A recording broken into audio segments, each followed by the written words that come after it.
Good. Get it back. Get it back a little sooner. There you go. Miss it. Get it back. There you go. Do it again. See, you don't miss when you get that palm to the height of the ball where you know you're going to hit it. See? Get it down.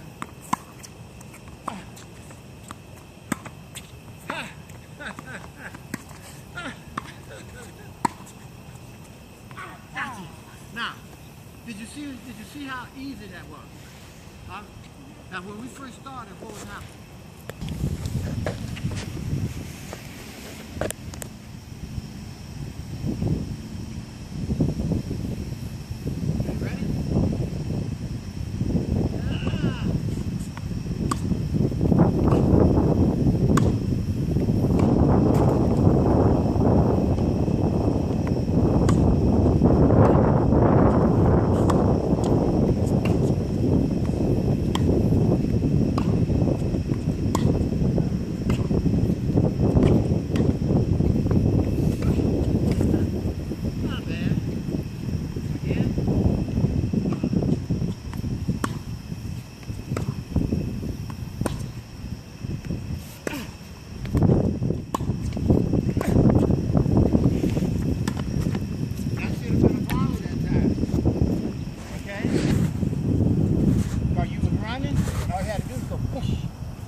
Try to go.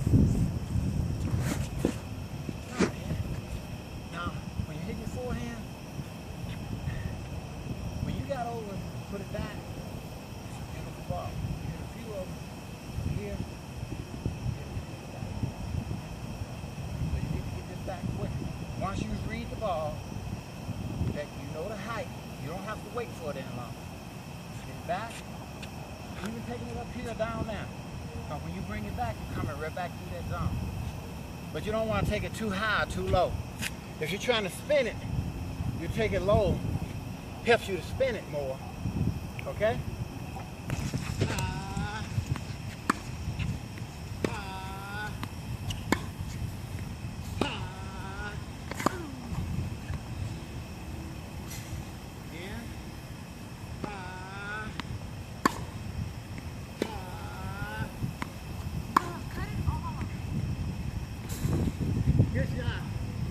I'm looking for something, okay? I'll tell you what I'm looking for in a minute. Ready?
Come on up, Doc. You can listen. Okay? Forehand, pretty good. You go in the corner, you load up, you set it like this, you turn back in the court, you got position. You remember. Oh, I thought you were looking for me to cut off the ball. That's what I was trying to do. I was looking for that too, but I was looking at the footwork. I'm not worried about you cutting it off right now. Okay? Because you are what you are right now. We don't try to change that because you got to play tomorrow. But what we are doing is reinforcing and seeing the things that are good. Okay? Backhand, you went to the corner, you get there, boom. Okay? I need you to read the ball a little cleaner. Okay? On both sides. When you read it cleaner, then you would do that cutoff you was talking about. Okay? Read it early and cleaner. Forehand, you get it here, you would hold it, but then you take it back, which is okay. I kind of want you to get it back all in one motion, as opposed to sitting here. But actually, this is almost where you frame your ball in. Framing is up here, see, out here in front, where you can see the back side of your racket. So you frame it, then you can go back with your elbow proud. And as you frame it, you move it to the height of the ball, whether it's here or there. Okay? But you did well over there. Whether you cut it off or not, I was looking how your footprint was when you went in the corner. You was like this, you went in, feet are wide, bam, turned, back into the court, and you didn't keep running that way. Now you did a couple backhands where you weren't quite on balance. Did you feel that? Why?